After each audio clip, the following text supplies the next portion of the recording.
get better, it's gonna get worse.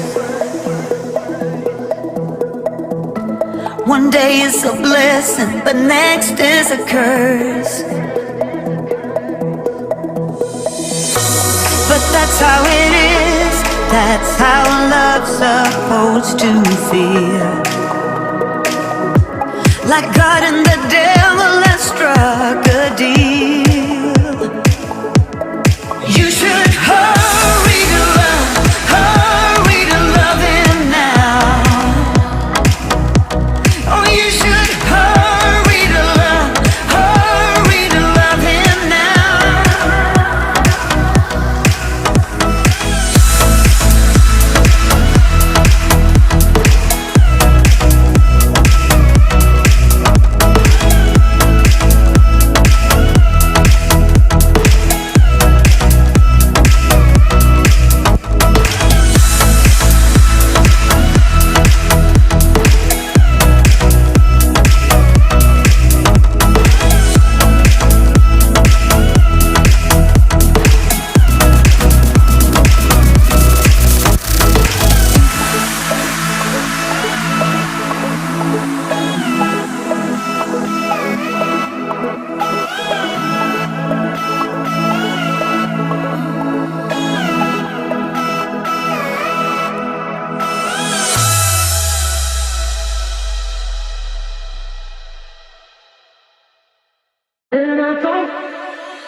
towards the door, and all the man's jaws drop to the floor. It's nothing to me, it's just how I roll. I wanna wake up in the morning with someone.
Happy Thursday, everybody, and welcome to this episode of Talking Tequila with the Hombre.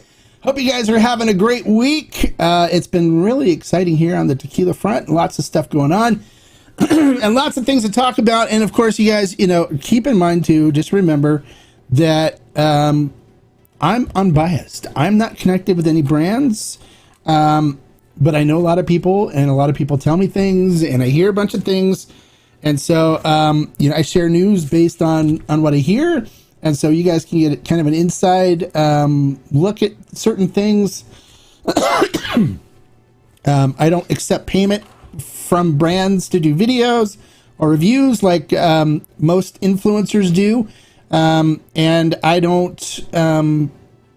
when a brand sends me a bottle for review, it's clearly stated to them that they're going to get an honest, unbiased opinion. And, if I don't like it, I'm going to say I don't like it. If I like it, I'm going to say I like it. If I like it, we'll support the brand by picking it up and offering it on Ferment and Still, which is the online store that I am a partner in.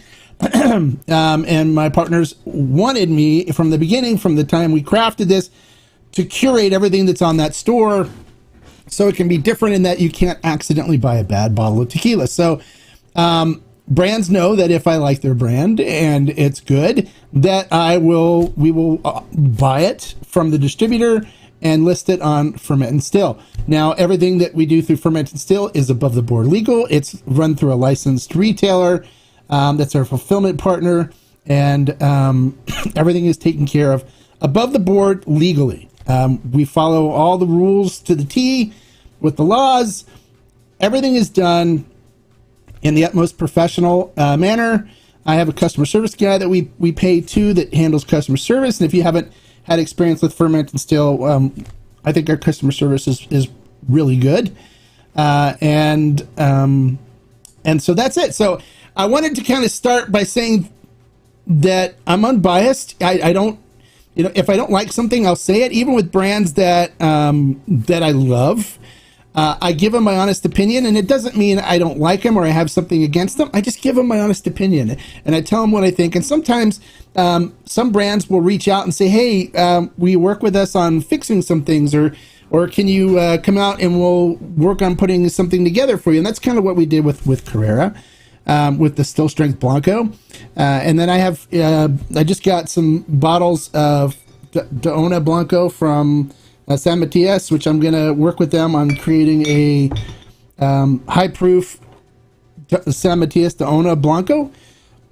That's going to be a fun project to work on. And so I work with a bunch of different brands too on things, but it's still, I tell them, whenever you send me something, I'm going to give you an honest opinion. And a lot of the brands come back and say, that's what we like about you. Number one, you don't charge us or force us to pay. And number two, we know we're going to get an honest opinion from you. And we know that when you really like something, you get enthusiastic about it. And we love that. And we love that you share the passion in tequila and stuff the same that we do. And so that's kind of like the basis for things. I just want to square things away because we're going to be talking about some things here that that we should talk about, that people should understand. Okay. So, but let me check in with my subscribers first and say hello to everybody. Hey, Tater Dom, salute. Bienvenido, welcome. Glad you can make it today. Hey, R. Odoms, hola. Bienvenido, welcome. Glad you can make it today. Hey, Ricky X. ¿Qué pasa? Back to you. Nada mucho para mí, mucho trabajo. So hopefully you're having a great day and glad you can make it too. Hey, Jan. We hope you're having a fantastic day today too. And Jan's going to be one of my panelists tonight for the blind high proof Blanco tasting on Instagram at 7 p.m. Pacific Standard Time today. So make sure you are on Instagram and check that out. Jan's going to be one of our panelists that's doing the blind challenge, as well as Travis Conboy and Cole Center. So those three guys are going to be my panelists tonight on Instagram at 7 p.m. Pacific Standard Time. I may be a little bit late because I'm a dad and I love to go support my daughter with her sports, and so I'm going to go watch her play this afternoon, and I should be back before 7, but if I may be a little bit late, so if I am, don't worry about it. I'll get on, okay? Johnny, hola. Bienvenido, welcome. Glad you can make it today. Always love seeing you on the live chats. Ivan, okay, great. I like my transparency too, but sometimes it upsets people. Hey, hola, El Mexico. Saludos to you too. Bienvenido, welcome. Glad you can make it. Hey, hombre, happy Tequila Thursday to you too, Ruben. Glad you could make it. So, one of the things I wanted to talk about today, well, first of all, for those of you that, Leo just chimed in. Hey, Leo. Bienvenido, welcome. Glad you can make it. Good morning to you too. One of the things that's happening today, of course, is Pasote Still Strength Blanco has landed. It's now available on Ferment and Still. So I'll be ordering a bottle to do a review. So make sure you watch for the review on that coming up.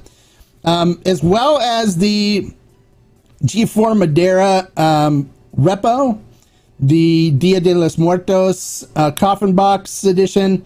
That's going to be made available for the Tequila Barrel and Agave Collective members exclusively to start. And if they buy it all, then it'll be gone. But if not, if there's any left over after the Tequila Barrel and Agave Collective members get what they want, then we'll make it public on Ferment and Still. But otherwise, the TBAC members get first shot at it. So that's happening. And now I want to talk about that because I've gotten a lot of people that are messaging me about the repo and the $299.99 price tag that's put on this Madeira Reposado. Now, the majority of the price, and I think I explained this before, is because of the box.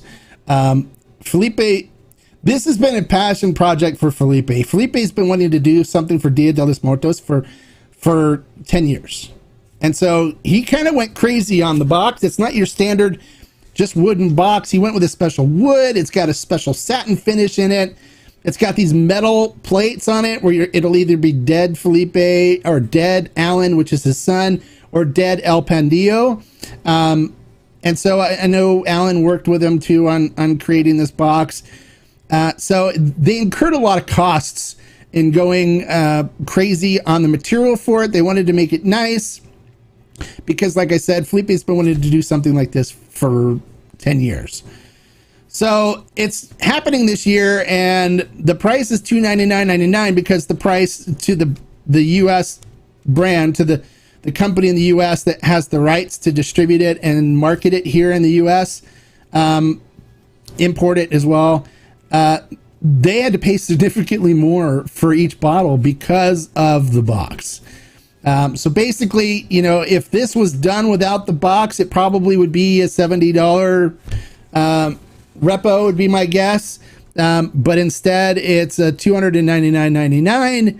And it's because when they do the markups, when they incur the cost of the box, they also, you know, take the margins on the box as well, because it's the bottle. So there's a 30% margin for the importer, a 30% margin for the distributor, and a 30% margin for the retailer. So everybody takes their chunk, and sometimes the distributor takes less than 30. But everybody takes their raise on the box as well too. So I think a better way that they could have done this was that they could have sold the boxes on their store, right? And that way you can buy the box to use for any G4 product versus just the Madeira repo. And you can buy the box empty as a decoration from the G4 store. And that way you can buy it for whatever the cost of the box was, or a little bit more. They can put a markup on it without having to pay the 30% margins that are coming from the distributor and the retailer. So that's probably the way I would have done it if I was working on it and wanting to do it, or talking to Felipe saying, look, let's do the boxes, but let's just do it so you can put a G4 108 proof in it if you want. You can put whatever G4 you want in it. And just do it as a display box for your bar, and then people can buy it if they want, and they can just put it as inventory, and then people can buy as they wish, versus forcing them to buy it when they buy the Madeira repo. But it is what it is. I am going to be buying a bottle with the coffin case and everything because I love Felipe. I love what he does. I want to support him. I know this is an important project for him. And so I'm going to spend the money and do it. And I hope some of you will as well, because Felipe is a really nice guy. And it kind of give you some insight into the relationship I have with Felipe. I've known Felipe now for probably 6 years. And if you've seen the term Felipe Friday, I coined that in my Facebook group about 4 or 5 years ago as something that we did because we were doing some buys with them where we got our 5-year extra Nejo in, and I created the Felipe Friday hashtag inside the group so people can show off their 5-year extra Nejo, and now they're using it as well. But I've known Felipe for a long time.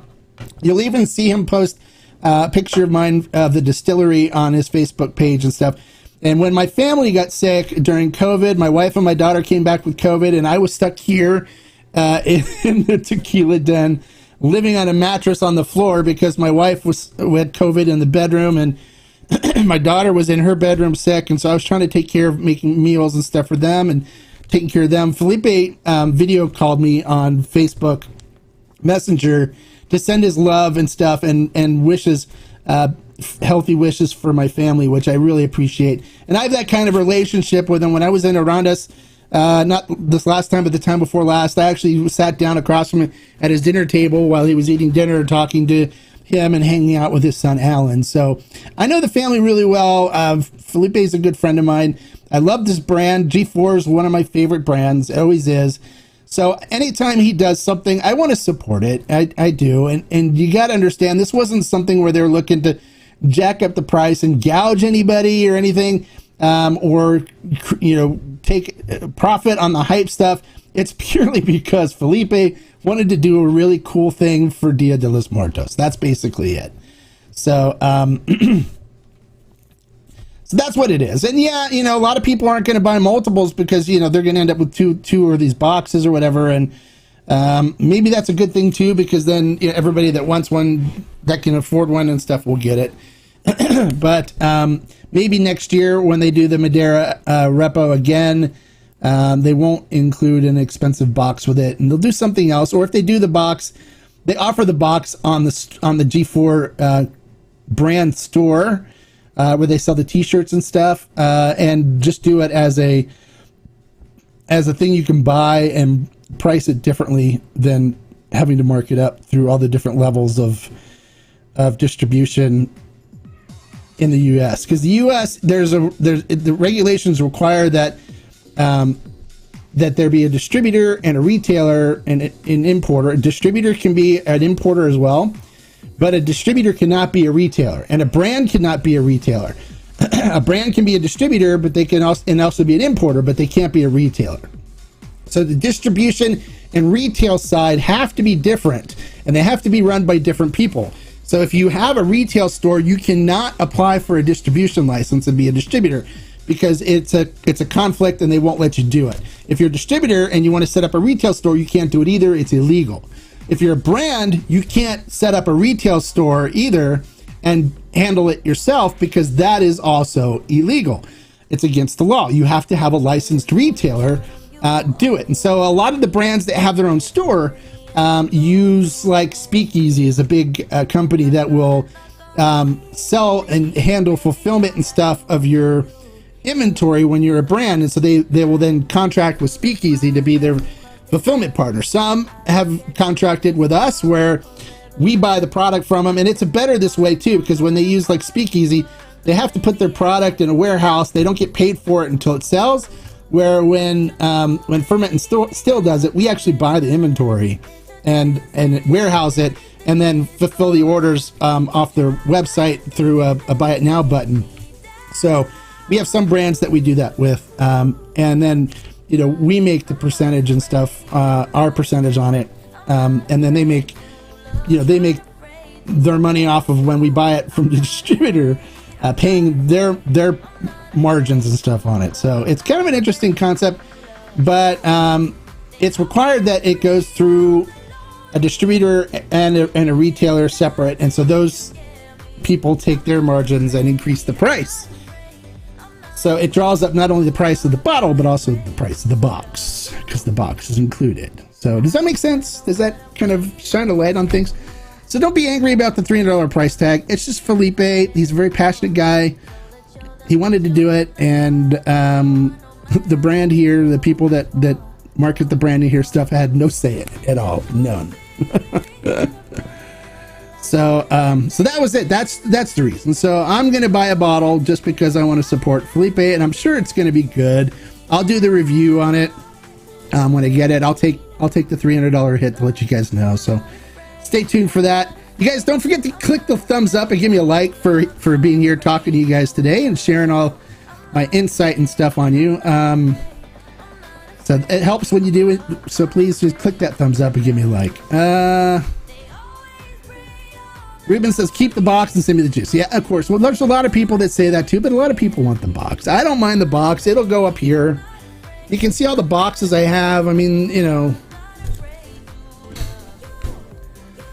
And you can see down here too, that there's a bunch of boxes in here too from, 123 Diablito and Fuente Seca Cosecha and the Fuente Seca 7-year. And I mean, I got a ton of these little boxes. Even the Artenom Selection 1146 used to come in the box. It's going to be in boxes again, but they had supply issues, so they used cardboard or whatever. So yeah, I understand. I just throw the boxes away, or I give them to my daughter, and she uses them for art projects and creates art things with them. So, hey Miguel, bienvenido, welcome. Glad you can make it. So yeah, it's going to be expensive, but I think it's worth it for me to support the brand and to support Felipe, because I love what he does. I love the brand, and Felipe knows I'll always support what he does, because he does it right, and he's very passionate and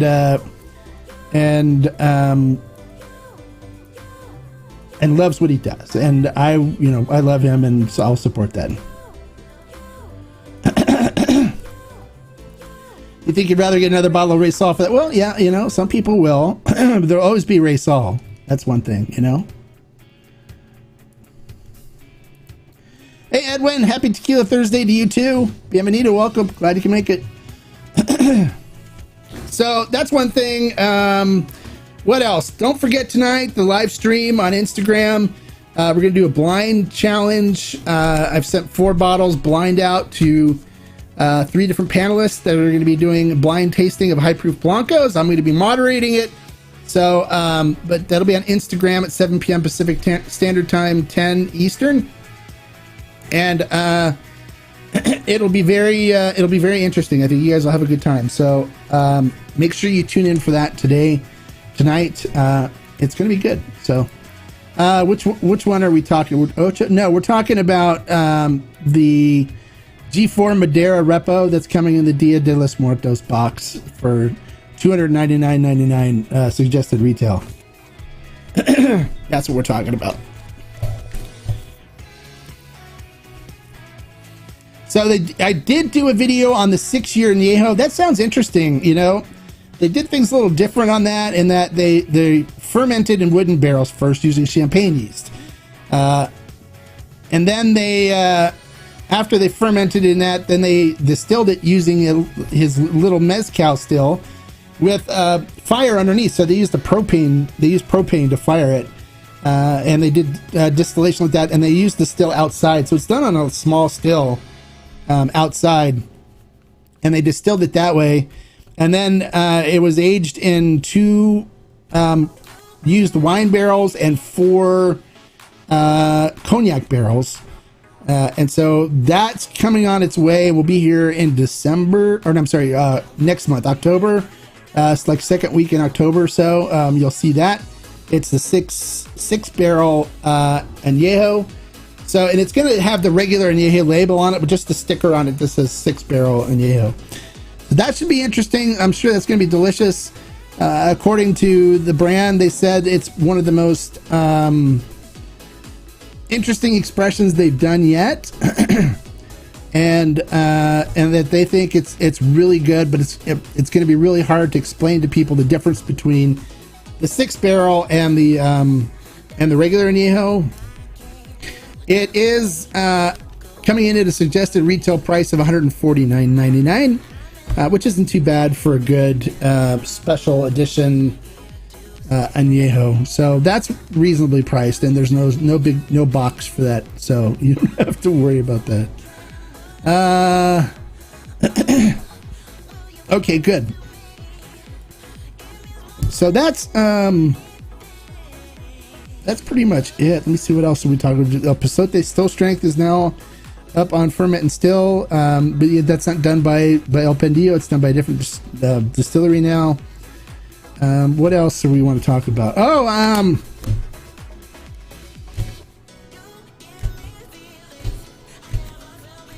don't know. You guys have any questions?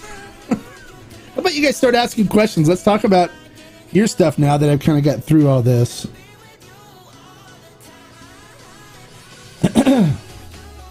And don't forget to click the thumbs up, guys. Give me a like for the information I'm sharing with you today. Here to answer your questions. Let's talk tequila. That's what we're here for. I keep getting messages from for those of you that are on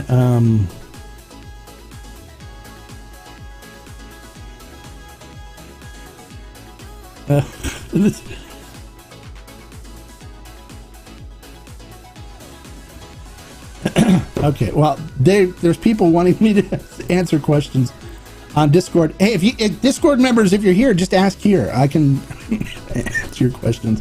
Hola, hombre, just logged in. Have you heard anything about the new Tequila Ocho Puntas? Yeah, it's on its way, supposedly. But it's probably not going to make it here until...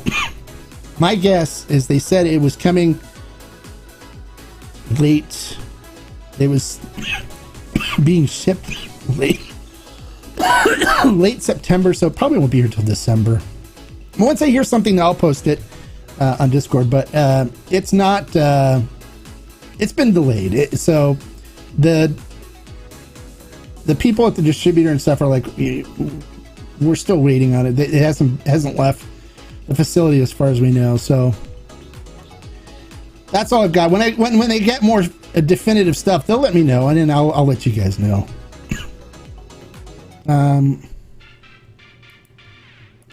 So are they trying to go Tears of Llorona style or someone? No, they're not. No, Tears of Llorona uses 3 different liquors: Scotch, brandy, and sherry. They're not trying to do that. No. Did I pull the staves yet on my current project? No, I did not. They're still in there. I'm only like 3 weeks in, but it's got the used Chardonnay staves in there. It's just starting to turn a light brown now, so I'm gonna let it go for a while since they were previously used staves. So I have not yet. No. All right, you guys, don't forget to click the thumbs up. Give me a like. Excuse me, I'm gonna take care of this cough. Hold on a second. Just with all the rains and stuff we're having, things get a little crazy. So I'm gonna just 1 second.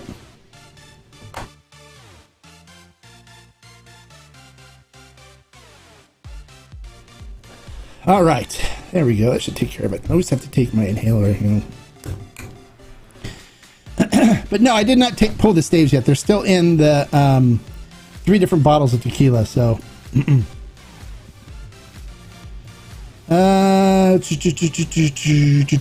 What else is there? Anything else you guys want to know about? Ask away. I'm here to answer questions. But no, the aging projects are actually looking pretty good. I'm excited to see what they taste like with because the staves I used in these, I actually used them to age a Chardonnay. So it's like the Chardonnay was in a barrel. I used all 3 of them in a 5-gallon jug of Chardonnay, and my wife says it turned out phenomenal. She loves it.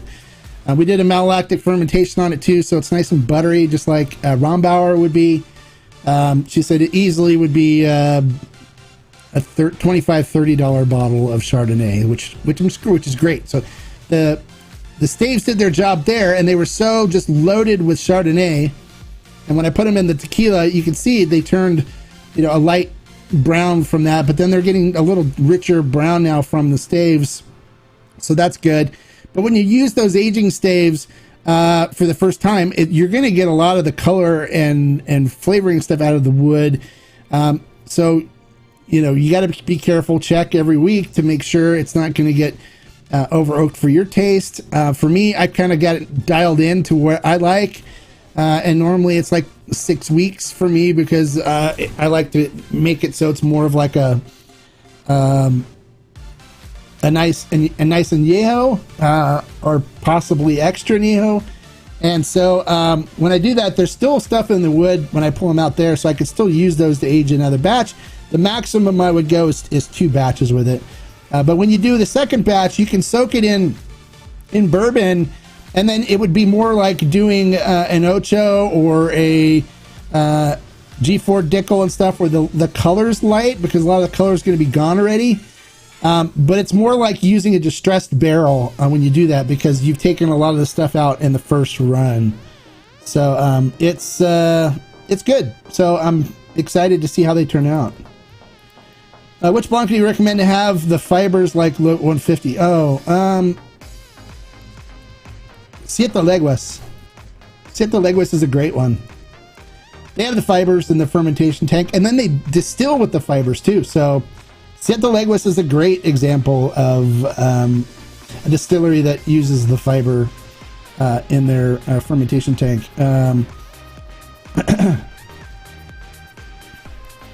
So if you haven't tried Siete Leguas, grab them. They're good. It's nothing innovative or new that they did. It's just matter of fact, even El Tesoro, even they float fiber, but they do it in a bag. They put it in a burlap bag and drop it into the fermentation tank. I've been at the distillery. You can see the blue blue bags floating in there. That's how they do the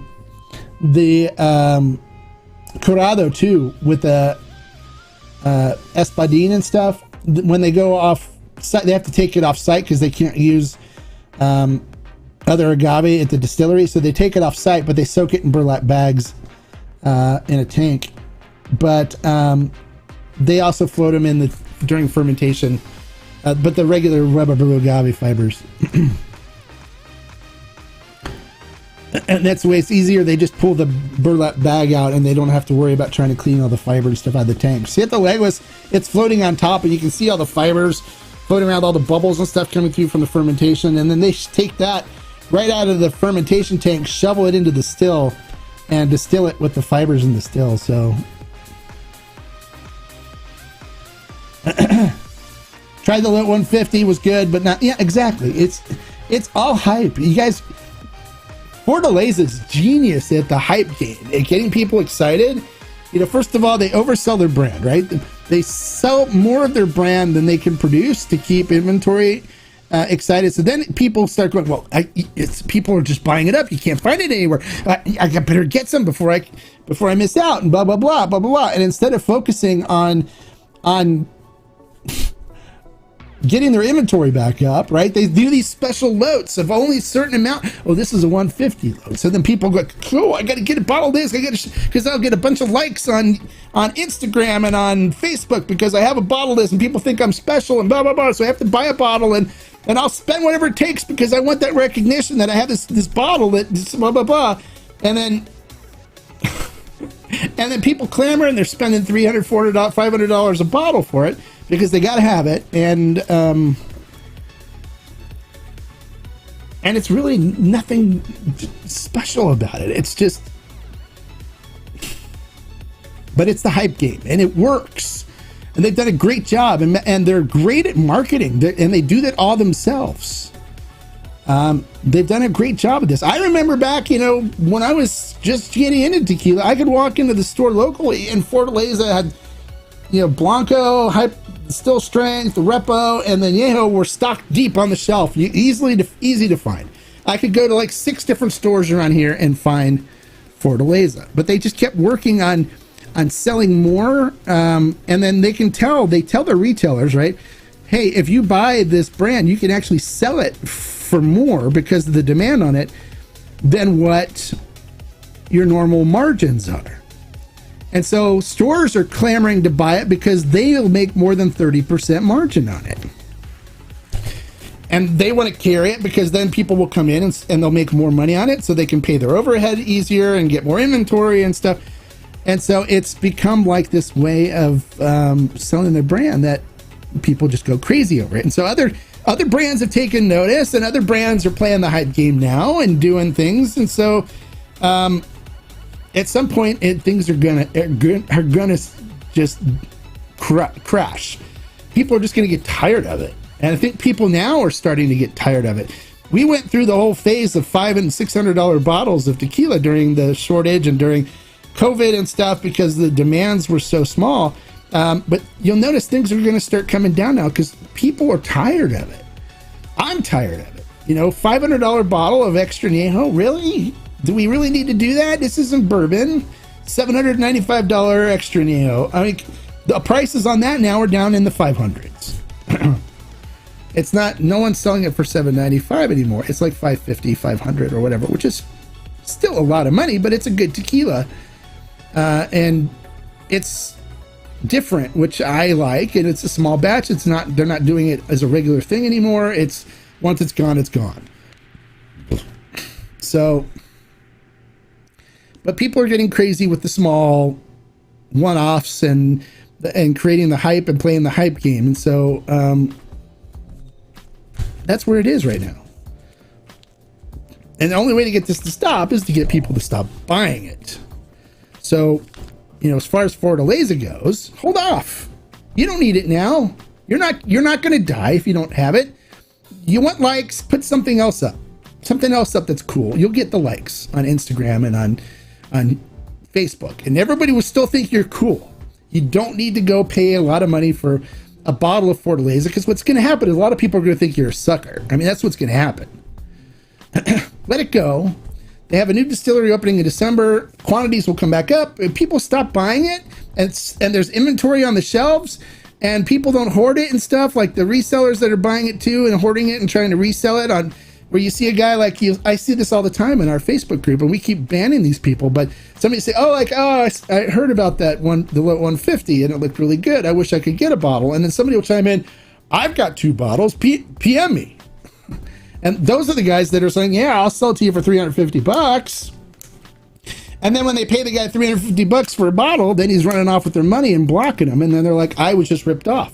And it's like, well, that's what you get for buying bottles of booze from a stranger on Facebook or on Instagram. Just don't do it. Don't do it. They may have a profile with a bunch of cool pictures they stole from their liquor stores or something, but chances are you're going to get scammed. So don't do it. You're not missing anything. It's a good tequila. It's not life-changing. You'll live without it, and there's some other great options you can get for a fraction of the price right now that there's plenty of inventory on. So don't feel like you need to buy Fortaleza or you're going to miss something, or that you're missing out on something, because I've got bottles of Fortaleza here. You can see like all the tops and stuff right here. There's a bunch of them. I don't even drink. I've tried them. They're good. I bought them before all the hype and stuff. Some of those are winter blends, which I only liked the first release of winter blend. The other ones, I didn't think they were that good. But I bought them for the review, to do a review, to let everybody else know about them. They're okay. They're good, but they're not life-changing for me. Where it's like, oh, you got to have them. And I have añejos that have been sitting here for a while that I haven't drank. And the Still Strength Blanco was the one I probably drank the most of. I probably ordered 4 or 5 bottles of that over a period of time, because I used to mix it with the Lote 42A to make a Joven to drink. It was good that way. I liked it that way. But there's other brands that I prefer more, like G4, like El Tesoro, 123 Organic, Luchador. I prefer those more. I like those. I enjoy those a lot more. So don't get caught up in the hype game. The hype game is something that can ruin you financially. If you get caught up in the hype game where you're paying too much for a bottle of tequila, don't do it. You don't need to. Be calm, be level-headed, and just know that, hey, I'm just going to wait until it shows up on the shelf at a decent price. And if you do that and you're patient, you'll be rewarded for your patience. Trust me, everybody will be rewarded for their patience. Raven says, thanks for the suggestions. I'm going to blind taste Siete Leguas and El Tesoro Blanco with my buddies, 150 Fortaleza, and see what happens. There you go. But you know what you do? You do it where your buddies are doing the blind tasting without knowing what's in the bottles, what's being poured. Don't tell them what they are. You're the administrator, because you set them up, but set up little sample bottles. You can buy these on Amazon, right? 2-ounce sample bottles. And just pour them in there. Not telling the other people that are coming to do the panel with you what the ones are. You have no idea. You don't know. It's completely blind. That's what I'm doing tonight. The blind panelists for tonight, they have no idea what high proof Blanco that I sent them. I've got probably about 40 different high proof Blancos that I can send them. They have no idea what's in the bottles. None at all. Period. So they're going completely blind on it. When they know what kind it is, people will try to look for what they think the brand tastes like, and then they'll say like, okay, yeah, this one tastes like Fortaleza 150, and it still puts a bias in the mix. When you don't tell them what's in the mix, they have no way of injecting any bias into it, and it's a completely neutral blind tasting. And that's the best way to do it. Can I recommend a place in Los Angeles for Fortaleza? I don't want to interfere with company you have.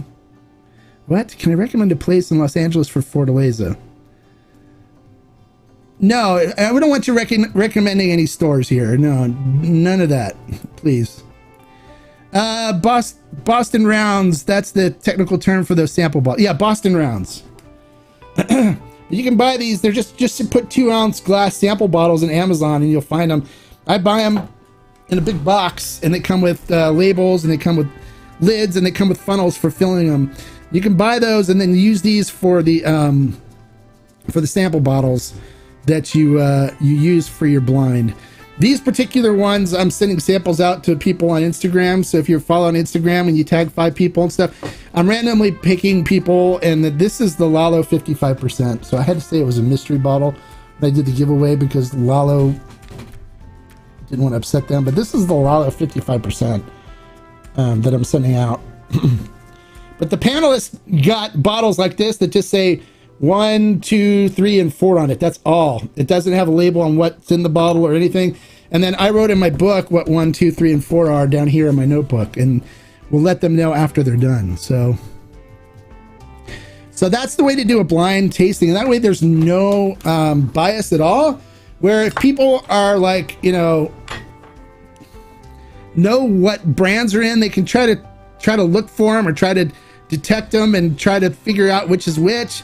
And then that leads a bias too, because then when they go, yeah, I think the Fortaleza 150 was the best, because they have that bias that Fortaleza is supposed to be really good. And a lot of people are afraid if they say it's not that good, that they're going to get lambasted by people that think that they know better or whatever. So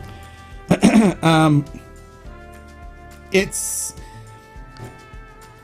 a bias that's in there that a lot of people don't know that the bias is there. So in order to do a true blind tasting, you got to pour the bottles ahead of time. You as administrator will administer the blind. You can drink along with them and you'll know what's in the bottles, but they won't know. They won't have a clue what kind of Blanco or what brands or whatever are in the bottle, and it'll be completely blind for them. And that's the best way to do it. That's the way we're doing it tonight. So you can watch it tonight, 7 p.m. Pacific Standard Time on Instagram. It's going to be completely 100% blind for the panelists. So it's going to be fun. They don't know what brands what expressions they got. So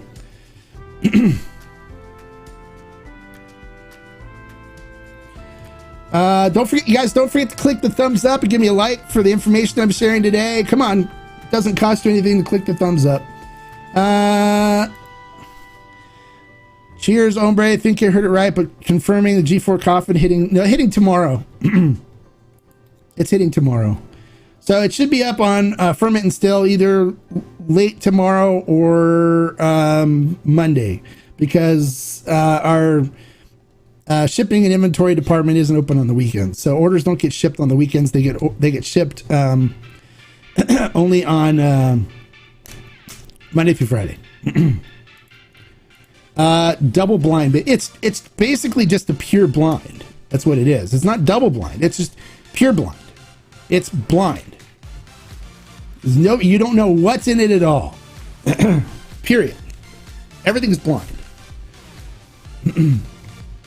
So it's a true blind tasting. When you do know what bottles are in there, there's a bias, and you can start looking for things. You can start, when you don't know what's in there, there's nothing to look for. So it keeps it completely blind and unbiased. Does that make sense? I hope that makes sense, everybody.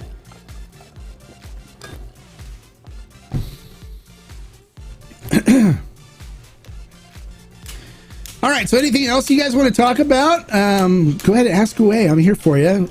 Let's make the most of the time. And don't forget to click that thumbs up and give me a like for the information I'm sharing with you guys. It's like, look, I give you all my time. Just please click the little thumb there. It won't hurt you, and it doesn't cost anything. But it helps. So, help me help you.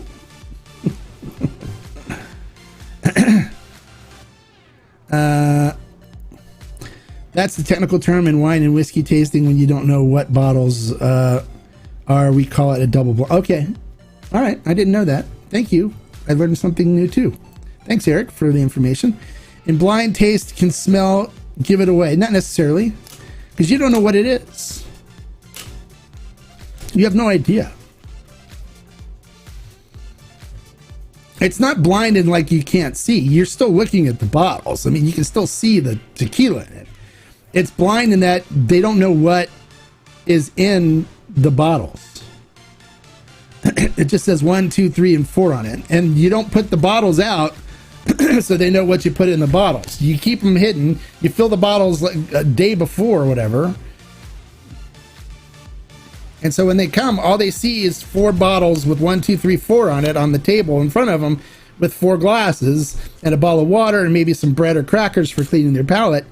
And you're like, okay, let's do this. And they have no idea what brands they are, what expressions they are. All they know is that there's 4 Blancos sitting in front of them, and they have no idea. So nothing can inject any bias into it.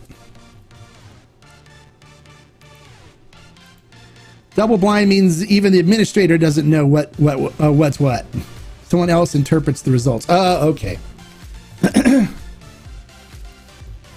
Yeah, no, here the administrator knows what's what, and will disclose what the answer is, what's what at the end. It's not a third party doing it. Thanks for the cabinet recommendation last week, Mark. By any chance, do you recall the IKEA model? Thank you. I don't remember the model right off the top of my head. But if you're looking for, like, just look for glass cabinets in IKEA and you'll see them. They'll pop up. They will pop up and you will know. All right, let me see. I got people messaging me stuff. Still.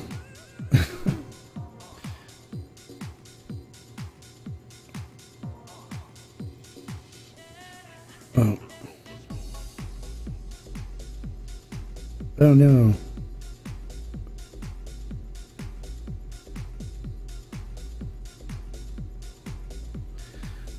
Okay, sorry.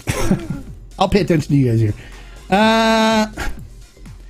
Anything that you were super excited about being released later this year that you have not discussed?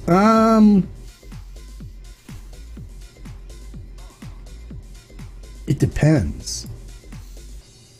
There is a project I'm working on, and we're working on getting it bottled and bring it in. I don't know if it's going to be here before the end of the year. I'm hoping it will be. But I've been working on getting it bottled now. It's been a project that I've worked on for 2 years now. I did this with Viva Mexico, but it's this Blanco. You can even see it says here. Let's get it to focus on it. Let's see. There we go. See, it says Tequila Hombre Blanco, 46%. So this is something I did with Sergio Cruz. And I'm really excited. It's going to be under the Viva Mexico label, so it's not like my own brand, but it is a special batch that we're going to bring in for the Tequila Barrel and Agave Collective, and then it'll probably be opened up because we'll probably have enough to open it up for public on the on Ferment and Still if everyone in the group doesn't buy it. But this is exceptional. It's really good. So we'll have another Blanco that I'm working on, that I worked on, that will hopefully be coming in, and it'll be called the Reserva de Tequila Hombre. And it has like an envelope that wraps around the bottle. So you'll know that it's the special edition Viva Mexico. But it turned out really good. We sat, when I was on the last trip, I sat with Sergio Cruz at the distillery, and we were tasting it with some other people. And everybody was like, oh, this is spectacular. This is really good. So it's been sitting in a tank for 2 years now. So it's had a lot of time to mellow and kind of meld together and really create a beautiful flavor profile. So I'm excited about that. I'm hoping that one comes in. That one's going to be really good. And then what else? Trying to think of it, and nothing else that I can think of. I mean, the Madeira, the 6-year añejo is going to be good. The 6-barrel añejo is going to be good. Sorry, 6-barrel añejo from G4. And then we have 2 barrels from the Casa San Matias from the Gran Reserva. We're trying to get that in for the holidays. They're supposed to send me some 45% samples, but those should be in hopefully for the holidays, I'm hoping, and those are going to be really good. I did the live tasting on the YouTube channel, so you can see the video where I selected the barrels on there, and we went to public survey on whether we should get 2, and everybody pretty much agreed that we should get 2 barrels that are completely different from each other. So that's what we're doing. So that's going to be really good. Those are going to be really inexpensive. It's an extra Neo, but they're like 50 bucks a bottle, $55 a bottle, like around there, for a really good French oak extra Neo, which is the Gran Reserva from San Matias. So it's really good.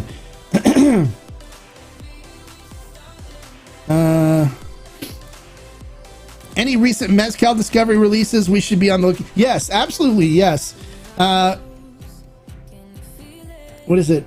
Hugo y Fuego, I think is the name of the brand. Humo y Fuego. Fuego y Humo. This right here, this Tepestate, is freaking incredible. Here. This is really good. And it's their Tobala. It's the Tobala. We have this on Ferment and Still. The Tobala is great. I'm going to be reviewing the Espadin and the Tepestate soon. So I haven't tried those yet, but the Tobala, this is delicious. So, and if you want to try a tequila or a mezcal that's not really smoky but has a similar flavor profile to tequila, that's going to be a good transitional mezcal, that's it. It's going to be a little expensive because it's a small batch mezcal, but the flavor profile on it, I think, is going to suit a lot of tequila drinkers. So it's not smoky at all. It just has a really nice cinnamon, sweet fruit flavor profile that I think will suit a lot of people where they'll go, wow, this is delicious. And it's not hot at all. It just drinks real easy. I did the review on that. It's already posted on the channel, but that's one I would look out for. The Fuego y Humo. Fuego y Humo. It's on Ferment and Still. You can buy it on Ferment and Still. We supported the brand and bought some to sell. So when I liked it, it's good. So I'm new to tequila. Would I do have good bottles? What? I new to tequila world. I do have good bottles. Is refrigeration best or shelf life okay? Especially, I don't drink it often enough, so I'm puzzled because I see or believe yours is refrigerated. No, this is not refrigerated at all. No refrigeration. These are just shelves. These are just cabinets. There's no refrigeration. I don't refrigerate anything. No, matter of fact, this tequila police frown on refrigerating your tequila. Room temperature. This is room temperature here. It's about 74 degrees in here. So it's just room temperature out of direct sunlight. And they'll store forever. They'll store for a long time. But the more you drink it and the more air there's in the bottle, the quicker you want to finish it because it will oxidize over a long period of time. But some of these have been here for 10 years and they're fine. So, hey, Hombre, I think your audio cut out when you were telling me quietly what was in that special little bottle you brought back from Mexico. Good try, Ricky. You mean this one? All right, just between you and I, Ricky, okay? Did you get that? No? I'll say it louder this time, okay? Okay, did you get that? All right, good. Now that we know, I told you my secret.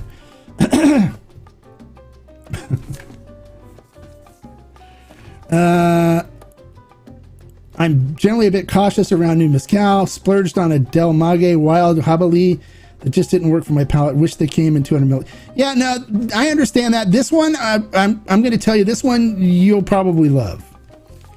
Del Maguey has a tendency to be being a little on the smoky side, which is fine if you're used to it, but you got to kind of acclimate yourself to it. This one at all is like zero smoke. It's a good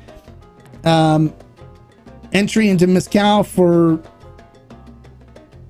for tequila drinkers. But the thing is, it's going to be expensive because it's small batch. All the good stuff is for Mescal is done in small batches. It's not, they don't have hundreds of liters coming in, you know, it's just, they're small batches. So they have to cover the cost of importing and transportation stuff over a smaller amount of bottles. So they tend to be more expensive. Unfortunately, that's the way it is. When you buy the cheap bottles, you're jumping into stuff that's made cheap and it's not going to be as good. Now, there's one bottle I'm going to do a review of.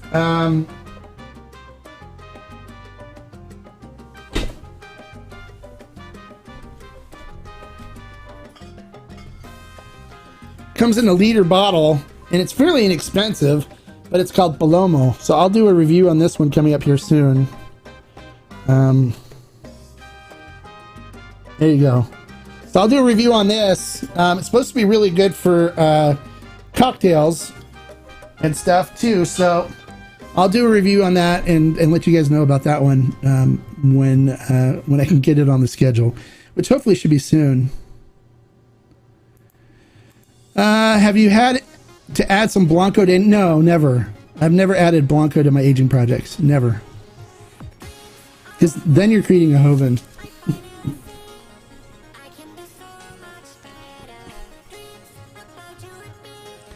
No, I coming from bourbon, you know, I don't mind when there's some oak in there, and most of the time I still have really nice agave up front. And there's some people that I guess, you know, didn't age theirs right, or were expecting something different, which didn't happen for them because they let it go to be more of like a robust añejo or extra añejo, and so they complained and stuff. And so, you know, Chris was trying to make them happy and let them know that, you know, you're supposed to check it every week, which is something that I've always said from the beginning. But, you know, you follow directions or not. It's, you know, what happens is up to you. But a lot of people need to understand too that this is experimentation. You're experimenting. You're having fun, right?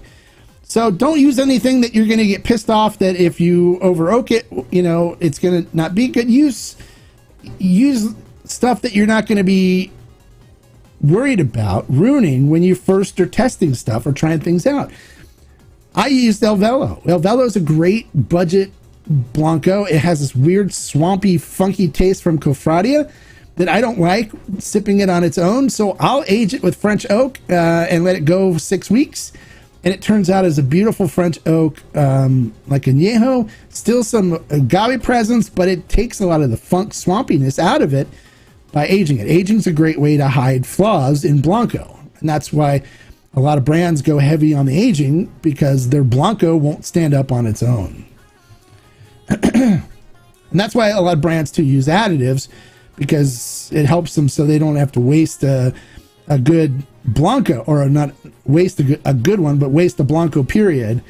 And it's a good way to hide flaws in their tequila, but it's also a way to make everything taste the same, so you never have to worry about something being way off on a batch, where the traditional guys are pretty good at duplicating, you know, similar flavor profiles. There's little differences in them, because it's never going to be the same, because it's a plant you're dealing with and crops, you know, that you're dealing with, and different times of year, there's different yeast in the air and stuff like that. So you're going to get different flavor profiles, but they're subtle, and, you know, it's still, you can still know that the quality is going to be somewhat good from a lot of the guys that are doing it right. I bought all 3 Wild Common mezcals, and woof, I'm struggling with the smoke. Yeah, and those are not ones that are not super smoky. They're not ones that are not super smoky. They're ones that are smoky. I would never buy Wild Commons mezcals. You won't find those on the shelf here. I wouldn't buy them. No, I have good mezcals, and so, you know, the problem is the good ones are going to be more expensive.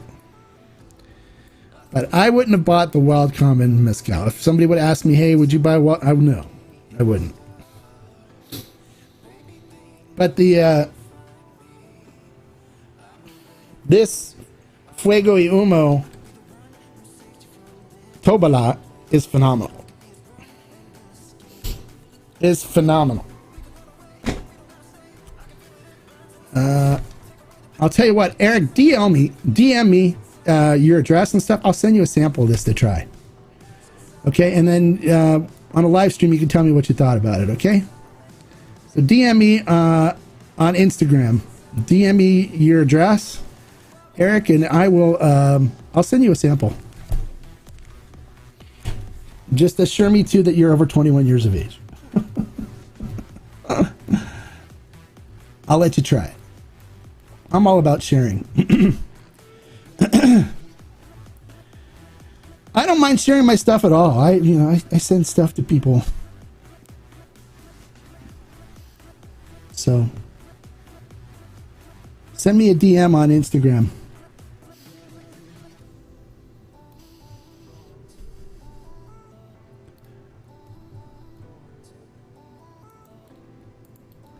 Okay, Ethan says he'd recommend starting with some mezcals from Durango. There you go. Okay, you can do that.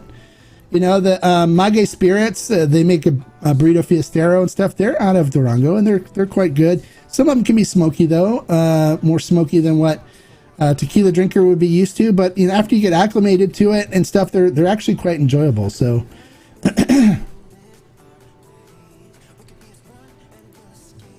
yeah, burrito fiestero. Yeah, I know the brand really well.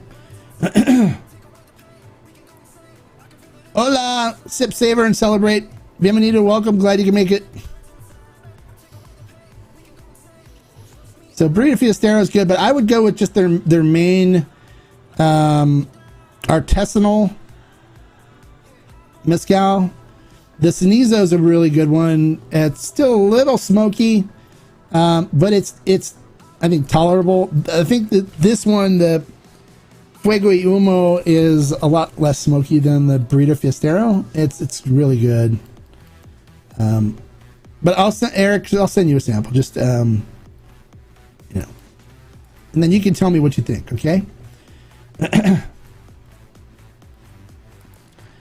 Have you tried Carmesí? Yes, I've tried Carmesí. It's good. I like Carmesí. They have an añejo now. It used to be a repo, but it's exclusive for Total Wine. You can only get it at Total Wine. But yeah, of course I've had it. Sure. It's good.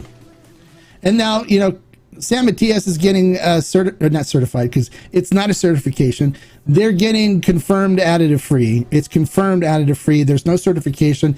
Nobody is certified 100% additive-free. It just can't happen. It doesn't happen. It's not a certification. There is no certification for additive-free. So people, when you ask me about additive-free stuff on TMM, do not say certification. It is not certified. TMM is not qualified to certify anything. And if you ask Grover if he's certified additive-free, he'll tell you we don't use the word certified or certification. They can't use it, otherwise they piss off the CRT. It's confirmed additive-free. Confirmed. Which means it's confirmed by their standards that it's additive-free. But you can't confirm that anything is 100% additive-free because some of the additives that they use are undetectable in the lab. You can't tell because a lot of the ingredients are in the tequila naturally. So it makes it impossible to do that. But they are getting on the TMM list, San Matias is, as being confirmed additive-free. Hey, Quicksilver. Late to the party. Yeah, no problem. Looking forward to tonight's tasting is going to be a lot of fun. Tonight's blind challenge. And I'm going to do these blind challenges more in the future. We're going to do añejos, we'll do extra añejos, and we'll do a bunch of different ones for each different category. So if you want to participate in them, I'm drawing the panelists from the members of the channel. So just join the members. It's $10 a month to become a member. You support what I do, which I appreciate when you support what I do. But then also it puts you in the pool for being one of our panelists. And for this one, I had 3 people respond, and I was looking for 3 panelists. So all the people that responded got to be panelists for the high proof. So we'll be doing repos, we'll be doing añejos, we'll be doing extra añejos, more high proofs, more regular blancos. We'll be doing a bunch of different ones, blind challenges, and I pull the members from YouTube for it, and then we do it on Instagram so I can get 3 other people on the screen with me on Instagram instead of here on YouTube, because I can't get 3 guests with me. I can only get 1 guest with me on YouTube without having to invest another several thousands of dollars in upgrading the software, which I don't want to do. I'd rather use it to buy tequila bottles to review for you guys than spend it on software. So we're going to do it on Instagram. But if you want to become a panelist for one of the blind tastings, become a member of the channel, and then let me know when I call for people that you want to do it, and you'll get in. Was it Navreen? I think is somebody who's been like, I want to be. So he's probably going to be included on one coming up here soon, because he wants to do it. And then you do also have to agree to come on Instagram and go live with me to do it with your camera on. You know, we got to see you, so you can be a panelist and talk about the tequilas you're tasting blind and giving your tasting notes of what you think and stuff. So, and there's no wrong answers on tasting notes.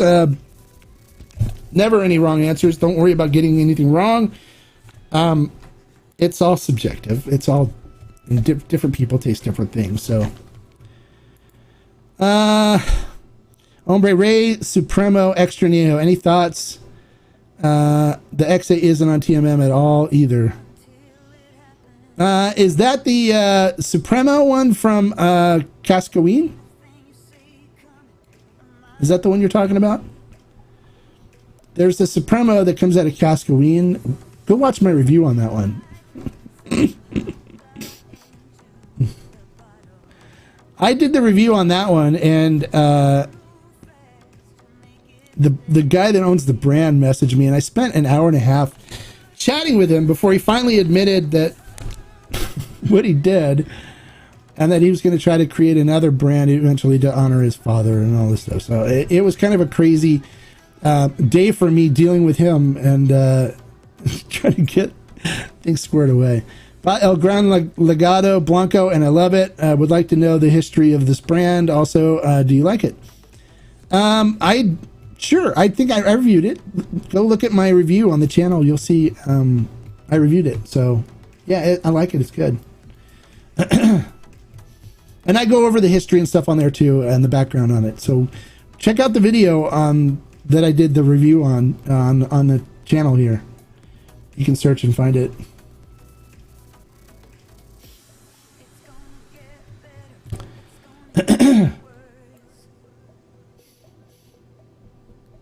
All right. Anything else you guys want to talk about? I'm surprised no one's mentioned the Cascanas Rosa that's just coming out.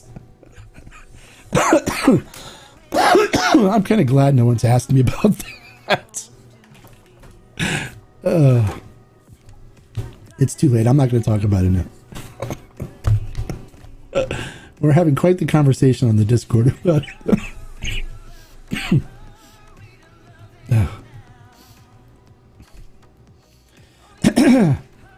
How many people tried to get the Cascanas Rosa on the pre-sale?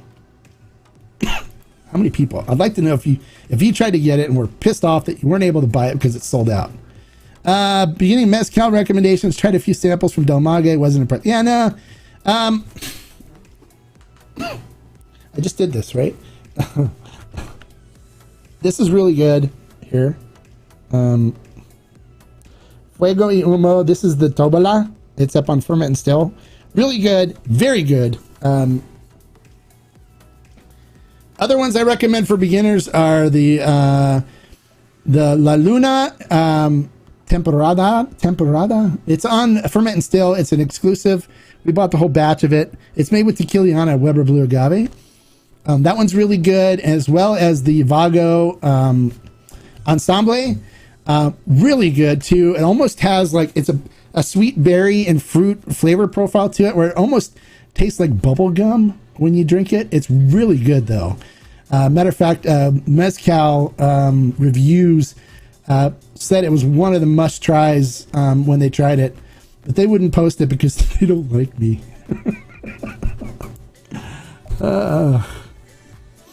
But they try to avoid the hate from some of my haters by posting stuff about me or whatever. But they did rate it as a must try. It's very good, and it's inexpensive. It's around $100 for a bottle, and it's high proof, and it's extremely good. I love it. I've got probably 9 bottles over here, and occasionally I crack one and drink it.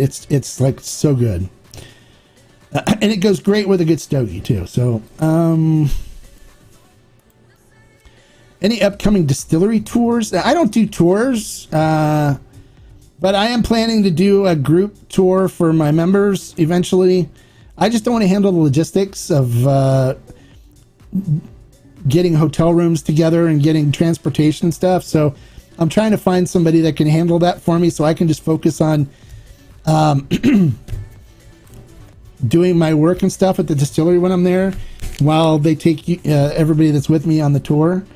Because when I go to distilleries, I mean, for me, it's not a drunk fest. I'm not getting drunk and passing out and then sending apology letters or anything like that afterwards. When I go, we're talking business. I'm trying new things. They're telling me what kind of things they're doing. Sometimes we work on projects, or I give them suggestions on things to try based on things that I've had or my experiences. And we sit and talk and enjoy the tequila. And then I'll do some filming for content to post on YouTube and on Instagram and Facebook. And but we do business and we hang out. So it's not a drunk fest. It's not just getting hammered, drinking free tequila. A lot of times the distilleries don't have free tequila to give you. If you want bottles, you can't even buy them at a lot of the distilleries. You have to go to the stores and buy them. But I go for business because I like to keep updated too on what's new there, what they're doing. And then they will keep in touch with me too through WhatsApp and stuff where they'll let me know things they're working on. And sometimes when they'll message me and say, hey, we're working on something, we would love for you to come and check it out and tell us what you think. And so I'll fly out there and do that and then visit some other distilleries. And then once I normally land in Guadalajara and it's known that I'm in Guadalajara, then my phone goes crazy with a bunch of different distilleries wanting me to come visit them and say hi and see things if I've never been there before. And so I usually keep a pretty busy schedule when I'm in Mexico. So I don't have anything planned right now. I'm working on, I want to do a tour, but it's going to be small. It's going to be members because I don't want anybody that's going to come in that's going to act inappropriately and do anything that could jeopardize my relationship with the distilleries, because I'm really proud of my relationship that I have with a lot of the master distillers and stuff. So that's it. G4 repo hitting today, right? Tomorrow.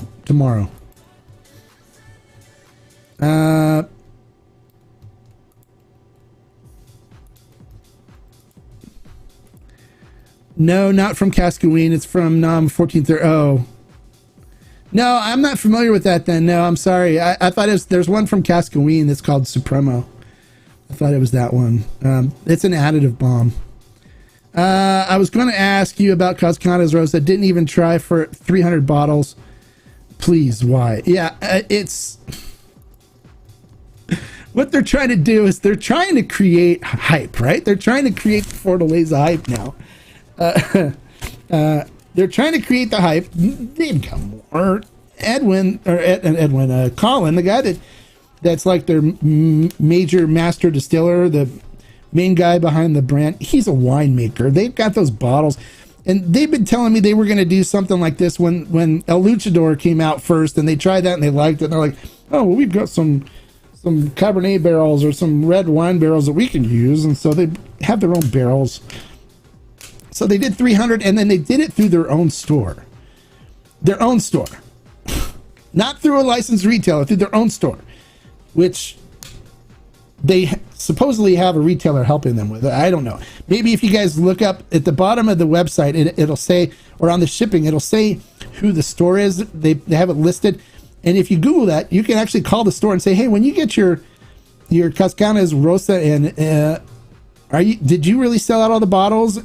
And find out what they say. I'd be interested to hear what they say. What bottle? But yeah, 300 bottles, ridiculous. There's going to be more. Don't worry about it. They're trying to create hype, like the Fortaleza, and so people go crazy and they're thinking they missed out on something. And then when it comes in, they'll be like, oh, and then they'll can charge more for it, and it'll go. Retailers will be able to sell it, and they're trying to create hype. And I don't agree with the hype game, because all it does is really just pisses people off. It really does. A good El Bujo is a good mezcal, correct?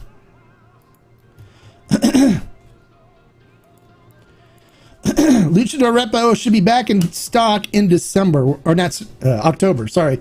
We're expecting it like the second week in October is what Ferment and Still told me from the distributor. So they've got a shipment coming in then.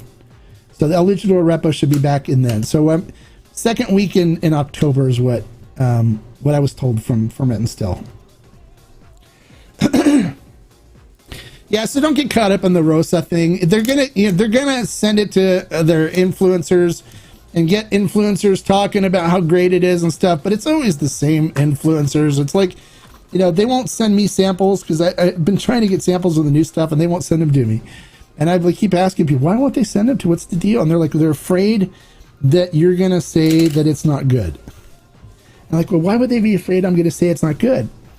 And I talked to one retailer again, they won't send me any samples to do reviews because I'd reviewed a bunch of the stuff before. And the retailer goes, it's because it's not as good. And I go, really? You tried something yesterday? They brought me samples. And I was like, this is not the Cascanas I'm used to. So they're probably just afraid I'm going to say that. So they won't send me samples to review.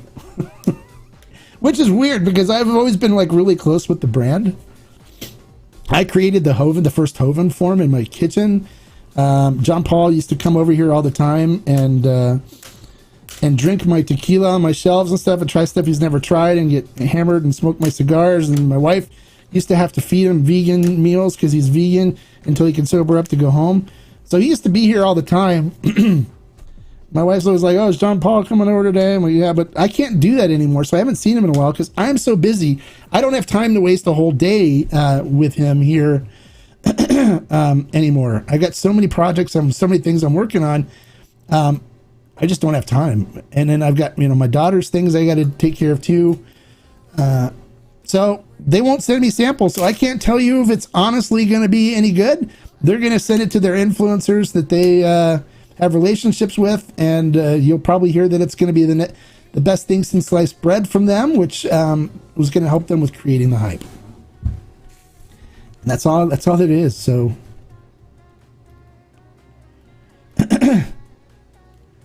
let me see. Luchador back in stock. Do you any other that are similar to that Luchador? Similar to what Luchador? The Repo? No. Just wait for the Repo. It's good. It's worth the wait. It's so good. It is good. Yeah, it is. Best edited, free, inexpensive. What? Best edited, free, inexpensive. I don't know what that means. Hombre, can you speak about your knowledge on a bottle open, how long it lasts before it gets flat or bad? Depends on how much air is in it. If there's not a lot of air in it, it'll last years. It won't go bad. The only time they go bad is when there's a lot of air in it. When the bottle's almost empty, just finish it. Don't leave a little bit like this in the bottle. Because the more air in it, the worse. It's the better chance it's going to oxidize and go bad. So as long as the bottle's full, it'll last forever. It won't go bad. Just the more air in it, it'll oxidize. It's like wine bottles, So, hey Travis, no worries. You're not late. You're on time. Bienvenido, welcome. Glad you can make it.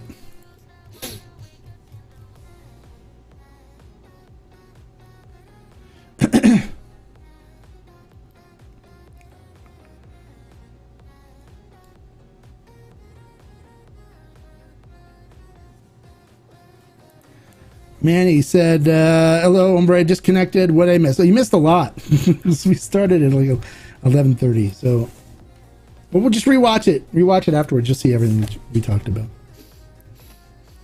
So, yeah, don't worry about the hype game. There'll be more Rosa. Don't worry about it.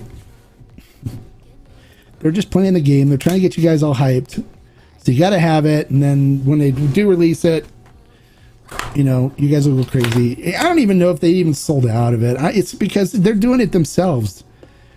And it's not a real retailer that's controlling the site. It's them. So they could just say they sold out of it to help create the hype bug. You don't know that for sure. We all don't know that for sure. So don't buy into it. It's a game. Don't fall victim to it.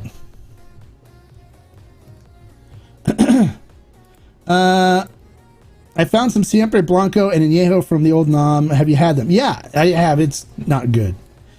The Añejo's got additives in it. It's an additive.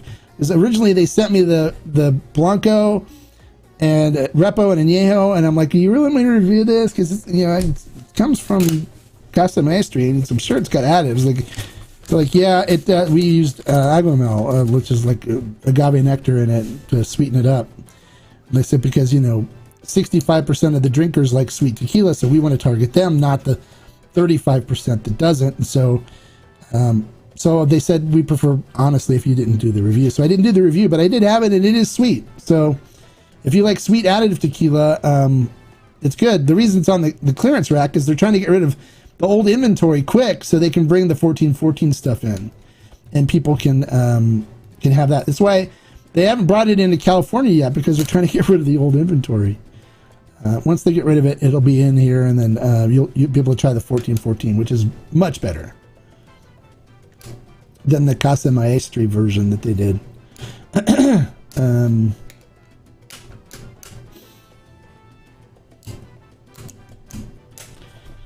All right, so you guys, don't forget to click the thumbs up. Give me a like for sitting here answering questions for you guys today. Come on, click the thumbs up. Yeah, exactly. It answers why it's unclear. They're trying to get rid of it. They want to bring the 1414 in, the good stuff. So you dump it for cheap, right? Just put it on the clearance shelves. Come on, click those thumbs up buttons, guys. Click the thumbs up button. Doesn't cost you anything. It's free. It's free.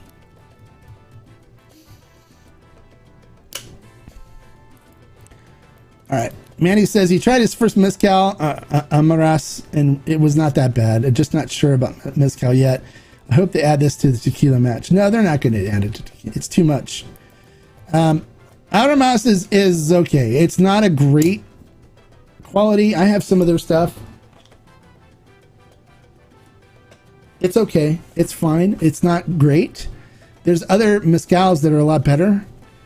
And there's just saying in the Mescal world, if you don't like Mescals because you haven't found the one that you like yet, there's a bunch of different flavor profiles. Not all Mescal taste the same. So although you try one and you don't like it, you can try one that's completely different in flavor profile, a completely opposite spectrum that will blow your mind. And you go, wow, this is really good.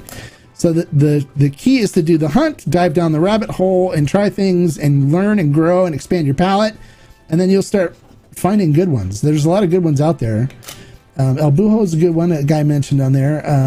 I have El Bujo Mezcal. They have a nice mango infused Espadin one that's good. And some of the other ones they do are the Jabali is good. The Tepestate is good. It's still smoky. It's going to have smoke to it.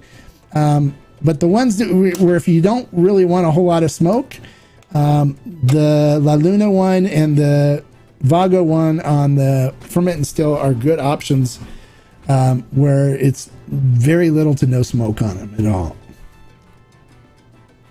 I recommend trying those. They're very good. I'm surprised they haven't sold out, but people have this stigma against things that say Mescal on the bottle. I bet you if it said Ancestral Tequila on the La Luna, it would have been gone in the second week that we had it. But there's such this stigma on the Mescal thing that people think it's going to be really smoky, and they tried one that was like, Zicaru or El Silencio, which are not good quality ones, and they're like, oh, that's gross because they paid $22 for it at Bevmo, and it's not a good quality, by any means, a good quality Mescal. So you got to avoid the cheap ones that you find at Bevmo or Total Wine, and you're going to have to spend some money because a lot of the Mescals, unlike tequila, they're done in guys' backyards. The distilleries in their backyards in adobe, mud backyards where they have their burrow running the Daona, and them and their people from their village or them and their family members are making the Mescal themselves.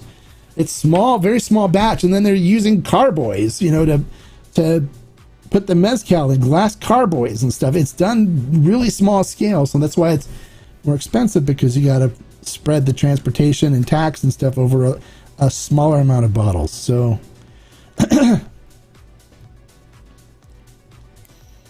That's why they're more expensive. So, but that Fuego y Humo is really good. The Tobala. I have to review the Tempestate and the Espadin still. I'll get those done here soon. And then I'll do the Palomo too. That one's inexpensive. It's a liter for like $40-something, I think. But I'll do the review on that and see what I think. I haven't tried it yet, so I can't recommend it yet. But I'll do a review on it and let you guys know. And then I've got other people sending me Mescal brands that I'll do reviews on, and we'll do some more Mescal stuff. A lot of the tequila people skip over the Mescal reviews and don't watch them, which I don't know why. They should watch them because they're good information. You can learn a lot and get an idea of the flavor profiles and what sounds good versus what doesn't sound good, and you can make some more informed decisions that way. All right, guys, I'm going to have to wrap this up now. I'm going to go watch my daughter do sports. So thanks for tuning in today. Don't forget to click that thumbs up and give me a like. And remember, don't be a victim of the hype game. You guys, don't fall for the hype stuff. Don't let FOMO control your buying habits. And what you do, just stay back, relax, be patient, and if you're patient, good things will come to you, right? There's a lot of good tequila out there for you to try. A lot of great tequila out there for you to try. You don't need to worry about missing out on these small offerings that are meant to create hype and get people talking about something that they're not talking about. And until next time, like I always say, life is too short to drink bad tequila, so watch my reviews, listen to what I say, see if they sound good, and if they do and you pick it up, you'll like it. It'll be good. You'll enjoy yourself. Enjoy the journey, okay? And we'll talk later. Salud. Bye, guys.